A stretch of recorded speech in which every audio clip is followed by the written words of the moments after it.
I'm just curious from like the Amazon point of view, like, everyone can self-publish now. You've obviously done it even pre-Amazon, where you've actually printed your own books, and now there's print on demand. Has the technology helped or hurt you as an indie author? There's an awful lot of self-published stuff out there that's not up to snuff, I think. So I think it's kind of messed things up. I got these two through a micro publisher. I had screenplays, I write screenplays. I had screenplays online on a website, and this author found it and asked if I would adapt her novel series to a screenplay. And I did, and then she had another author she knew, and I did hers, which was an espionage story. And she said she knew a guy that was publishing horror and introduced me to him, and we got to be good friends and stuff, so he published my first 2 books. So. And do you think that with all the competition on Amazon, do you feel like you get buried sometimes since there's so much out there? You've got to find some way to be seen. It doesn't matter how good it is if nobody knows about it. So Well, that leads me to something that Louis said a while ago, the local bookstore. Apparently there's a resurgence in local independent bookstores, and the thing that makes the ones successful are the ones where the staff loves books, they actually read books, and rather than carry the New York Times bestseller list, they carry the books that they have discovered that they really love. Yeah. And those are the bookstores that are really making a resurgence and really becoming profitable. Wow, I like that idea. Yeah. Very good. Well, kind of like Diana's done, come out of the indie, and actually, you've appeared at Barnes & Noble a couple times for book signings. Do you see yourself moving in that direction, or like networking with people like Diane and Larry? Does that kind of give you a connection to get into like those kind of venues? I don't know. I'm learning a lot as I'm I'm going. Those venues, the box stores, are what are going away. Yeah. The Amazon, and what Amazon is doing is they had I guess you call it a brilliant strategy.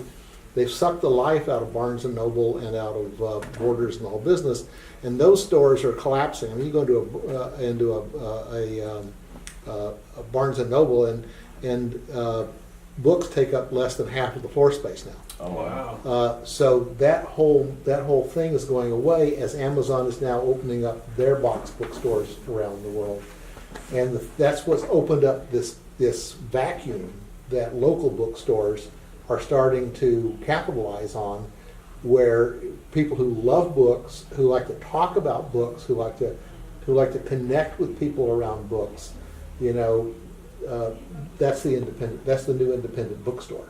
Wow. And so that's filling all the space that's being left behind by the exodus of the box stores. Okay. It's a strange transition period we've been going through for a long time now. Mm-hmm. But Barnes & Noble doesn't have to go down.